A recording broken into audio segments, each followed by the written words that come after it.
Kaya kahapon po yun, marami ho tayo nakikitang bulaklak po, pero hingit sa ating kalaman mga paryente, mayroon na pa palang bunga. Ayan o, nasaan po ba yung bunga po rito? Yan, mayroon na po siyang bunga mga paryente. Ayan o, aga-aga pa po mga paryente. Oh, marami na po siyang bunga. Ayan, ayan po. At yung iba nga mga, ang dami mo. Nako, ang dami na pala bunga mga paryente oh. Ayan oh. Tapos dito pa, kabilaan, ang dami.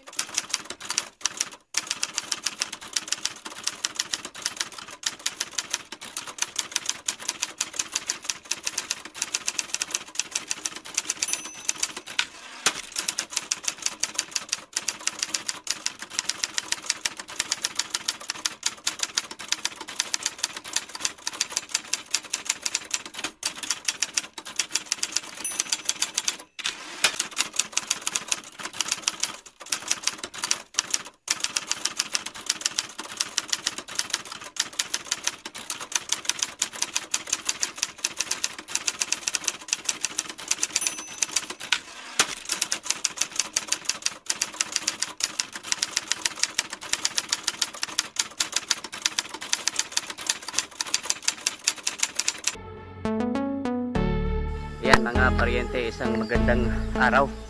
Yan, update po tayo dito po sa farm at dito po tayo magsisimula dito po sa ating kalilipat tanim lang na kamatis.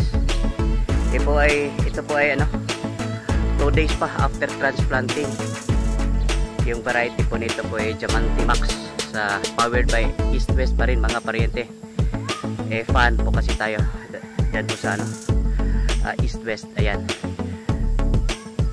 medyo mga paryente, mas maigi po itong batch na po ito para po sa kadya. Ayo lagi na po ni taong plastic. Wala stilan. Yan, medyo nakakabuisit po itong ating mga alaga mga paryente. Ito nga tinamaan. Ang hiya talaga ito siya. Buntot kasi ng buntit sa atin yung mga aso na yan mga paryente, kasi yung aso naman po yun po yung mga man's best friend po yan. Nanapod ka diha puspita. Bawa lagi mo taon mo diha. Ay nako, nakakabuisit mga paryente. Ayan, at saan na po ba tayo? Nakakalimutan ko tuloy. Ayan, at ito po yan 2 days after transplanting. Ayan, at medyo itong batch na ito mas maigi po ito ikumpara po doon sa nauna po nating batch, kasi yung nauna nating batch ano po yun, overdue. At hindi lang po overdue, nung inilipat tanim po natin po yun mga paryente, sobrang init. Ang dami pong hindi nagtutuloy, namamatay, hindi nakayanan po yung init. At itong batch na ito, sa awa ng Diyos, nakikita ho natin na wala pa po wala pa po tayo nakikitang medyo hindi nagtutuloy. Subalit ito po ay 2 days pa lamang po magmula nung inilipat tanim. Mayroon nga pala, may isa doon po namatay po, mayroon. Pero sa kabuuan, ang dami pong sana po marami pong magtutuloy po rito, at umaasa po tayo na sa pagkakataong ito medyo sana matatamaan po yun nating yung magandang yung mataas na presyo. Ayan, ayan mga paryente, dito na naman tayo sa ating ampalaya. Ito po ay 23 days na po magmula nung inilipat tanim. Kaya kahapon po yun, marami ho tayo nakikitang bulaklak po, pero hingit sa ating kalaman mga paryente, mayroon na pa palang bunga. Ayan nasaan po ba yung bunga po rito? Yan, mayroon na po siyang bunga mga paryente. Ayan ang aga-aga pa po mga paryente. Marami na po siyang bunga. Ayan, Ayan po. At yung iba nga mga, ang dami. Nako, ang dami na pala bunga mga pariente oh. Ayan oh. Tapos dito pa, kabilaan, ang dami na po. Ayan. Nako. Nakapanghinayang po at ito mga pariente kasi yung naging kaugalian natin nung araw, yung po mga nauunang bunga, inaalis po natin. Pero sa pagkakataong ito, mukha yatang hindi na po natin gagawin po yun kasi yung reason behind po ng yung mga ito nga mga pariente oh, agaw pansin. Nako, mukhang maganda pa yata itong Galaxy Max kaysa doon sa Mistisa kung kakaganito mga pariente oh. Baka naman po ito po nang dahil sa ating tubig. Yan, ang ganda mga pariente, po'y rabuyag. Ayan, hindi po natin inaasahan na ganito po sila. 23 days pa lang po ito magmula nung inilipat tanim, pero ang dami na po natin nakikitang bunga mga pariente. At yun na nga, yung kaugalian natin nung, ulitin ko, yung kaugalian natin nung araw, yung pong nauunang bunga, inaalas po natin. Yung reason behind po noon, para naman po daw yung pong nutrients po doon magpo-concentrate, papataas, papalaguin, papumuna niya yung puno, yung pong ampalaya. Kaya inaalis yung pong mga nauunang bunga. Pero sa dami pong bunga nakikita po natin dito sa gilid mga pariente, hindi na po natin gagawin po yon. Kumbaga dito sa gilid ang dami pong bunga. Kumbaga mga pariente, sabaw pa lang ulam na. Ayan, nararamdaman ko na po yung ang dami po nito.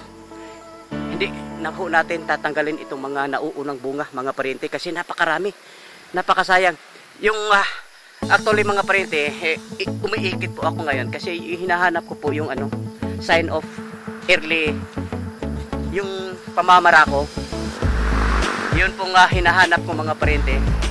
Yun po para po siyang namamaga, tapos may mga portion na dumidilaw yung pong dahon po niya. Yan pong hinahanap ko kasi pag may nakikita ko tayong namamara ko,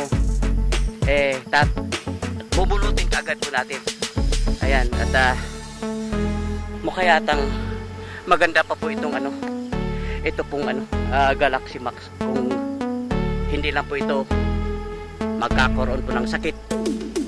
Mukha yatang prolific po itong ay lahat naman talagang variety prolific, pero iba po itong mga pariente. Iba po ito kaysa doon sa ating first cropping. Iba po itong nakikita ko ngayon. Ayan. At yan, pansin din po natin mga pariente, dito po sa gitna wala po gaanong damo, at dito po sa gilid napakalago, napakataba po ng damo po rito kasi yung pong ating tubig lagoon dito po dumadaan sa gilid. Ayan, ito po yung isang basihan ko, nagpapatunay na yun po ating tubig lagoon masustansya mga pariente. Ayan, update na rin po tayo dito po sa katabi ng ating ampalaya mga pariente. Ito po yung ating kalamansi na naka-intercrop po dito sa ating papaya. Ayan, nakikita po natin yung papaya natin mga pariente na nako, titik po sa bunga. Ayan, at kinausap ko nga si kasamang Denver mga pariente kung mayroon po ba tayong merkado po nito kasi biruin mo mga pariente dito pa lang sa harapan ang dami po namungingi sa bunga mga pariente. Napakahitik po. Ito pa lang po marami po itong puno mga pariente. More or less 300 kapuno po itong ating papaya at kitang kita ho naman natin mga pariente. Naku po, bawat puno po mga pariente ang dami pong bunga. Ayan, at kampante naman po si ating kasamang Denver na mayroon po tayong mapagbentahan po nito. Ayan po mga pariente, napakarami. Ayan, at maikumpara po natin mga pariente Ayan yung tignan ho yung maigi yung po ating kalamansi mga pariente, yung kulay po ng ating kalamansi. Tignan po ninyo ng maigi, berdeng berde po. Samantalang dito po sa tapat po niya, yan, Bagamat ang dami pong bunga, hitik din po sa bunga yung kalamansi po rito mga parente, pero pansin po natin lalo na bandaroon mga parente, dumidilaw nang dahil po ito sa kakulangan po ng tubig mga parente. Pinapadalo yan po nga ito ng yung tubig, pero hindi po sapat mga parente, pero kahit papano nakakatulong po ito. Papadaluyan na po itong tubig kasi yung pamamaraan po natin dito, paikot po tayo mga parente. Kahapon po itong kalamansi po rito, itong first batch na ito kahapon pa po natapos ng hapon. Mamaya po yung pong ating in-charge po rito, doon na rin po magpapatubig doon po sa ating sitaw, cucumber, at saka yung po ating upo po ron nung nasa dulo mga parente. Ayan, pansinin ninyo mga parente yung po kulay po ng ating kalamansi. Yung bunga na yan mga parente, naninilaw, pero hindi po yan dahil sa katandaan po niya, yan po dahil sa init at saka kakulangan po ng tubig. Kaya pag naayos na sana po yung ating pangmalakasang bomba, yung pong irrigation pump po natin, talagang mabigyan po ito ng sapat na tubig mga parente. Pero sa ngayon, habang hindi pa po naayos po yung ating pangmalakasang pump, pinagtyagaan na rin po natin, nalang po natin doon po sa ating tidos. Kahit paano naman po nakakatulong din po ito. Subalit pakiramdam ko po hindi po sapat ito pong ating patubig po na ginawa nung nakarang linggo at katatapos lang kahapon po. Ayan, makikita ho ninyo yung dahon po niya ay dilaw na dilaw, samantalang dito po sa tapat po niya, ito po yung ating second batch po ng kalamansi po natin dito, berdeng berde. Kasi ito po laging regular po yung pagpapadaloy po natin ng tubig po rito mga parente.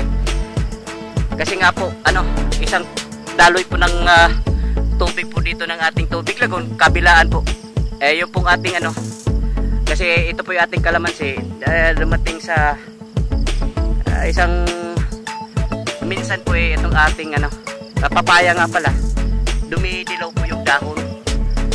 Tayo po kinakabahan ng araw, pero yung solusyon po nun, sa kakulangan din po ng tubig po yun mga parente. Kaya nung lagi po natin itong pinapadaloyan po ng tubig, ayan, nawala na po, bumabalik yung pong sigla ng ating papaya. At ito na nga mga parente, nakakalula po yung bunga po ng ating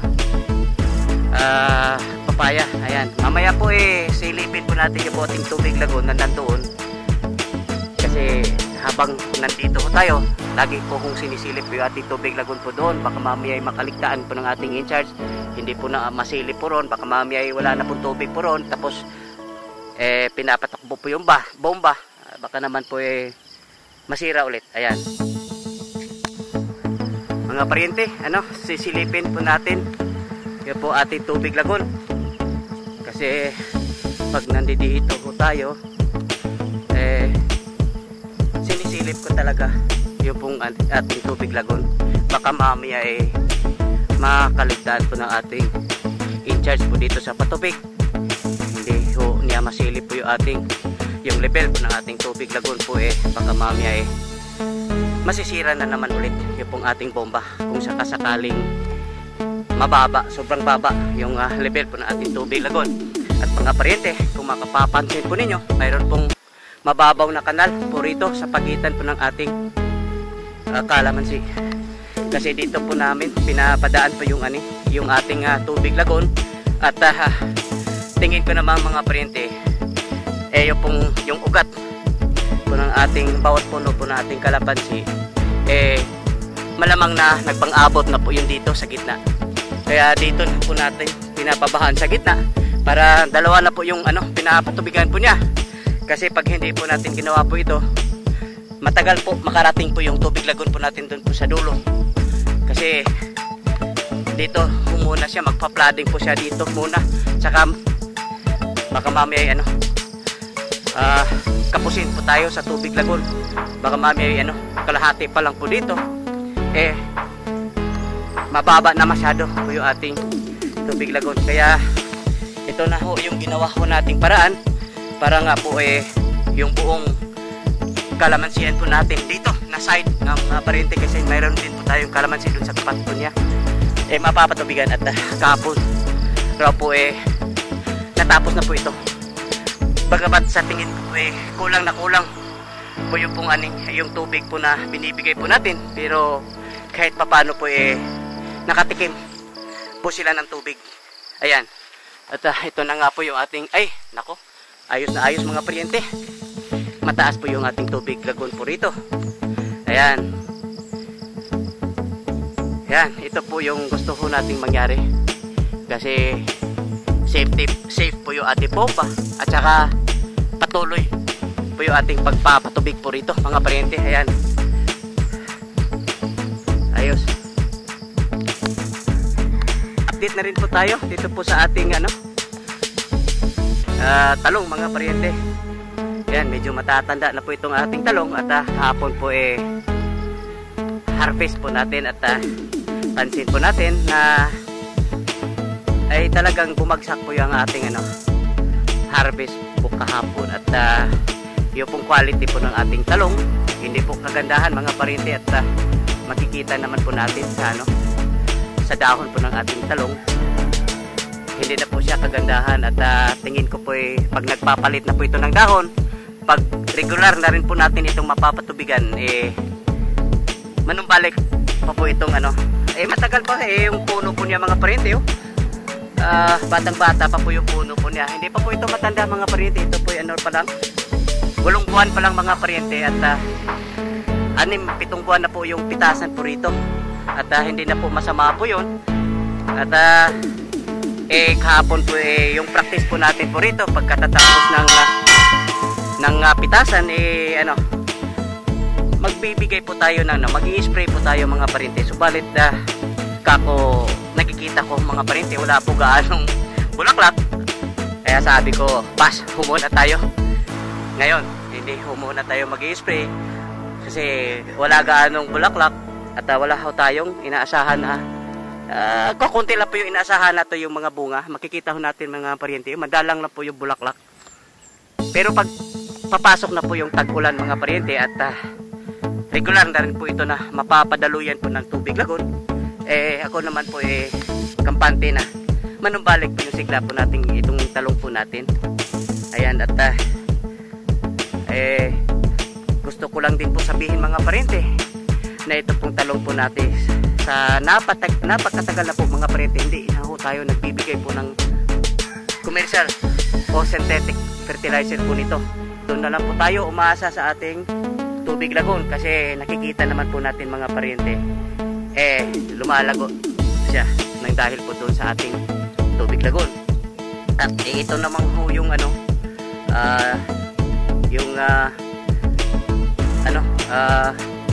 sitwasyon po ngayon mga paryente, yung kasalukuyang sitwasyon po nila na mukha yatang tumatanda po yung ating yung dahon po, kasi nagpapalit din po ito ng dahon yung ating talong mga paryente. Ayan.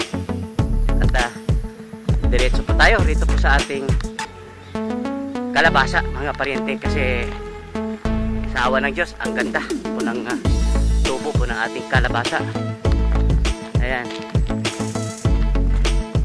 Ito na nga po yung ating kalabasa mga paryente. Napakataba po. Ayan . Ito po yung ating kalabasa mga paryente. Bagamat yung pong yung sabi ni kasamang Denver, yung pong pinakadulo po raw na punlaan po niya ito ng yung pahabol kumbaga mga paryente, kasi kinapos po tayo sa buto, nagpahabol po siya rito yung pinaka subalit isang puno lang yata o isa lang po yata sumisibol nandoon pa . At may kinalaman po ito kasi natatakpan po kasi mga paryente, hindi po napapasokan ng init. At makikita din naman po natin doon po sa bandang roon, sa may bandang gitna po roon, yun pong sa tapat po ng ating dito po sa sanga po ng ating akasya, wala pong tumutubo po rito banda. Yan po, mga ilang butas po yan, mga 6 po yata, 5. Nasa tapat po siya ng kaya malaking factor po yung sikat ng araw. At yung pong ipinagbilin ko po sa kanila mga paryente, pag ganito na po yun, malapit na po itong pag mayroon na po itong mga 7-8 true leaves, yung po malalaking dahon, magpo-pruning na po tayo dito mga paryente. Ayan. Ang ganda na po. At hindi po inaatake po ng mga insektos kasi wala ko tayo nakikitang mga butas-butas mga paryente. At bago po ito gumapang dito po sa gitna, kailangan malinis po itong gitna po natin para yan lalo po gaganda po yung tubo po nila. Ayan.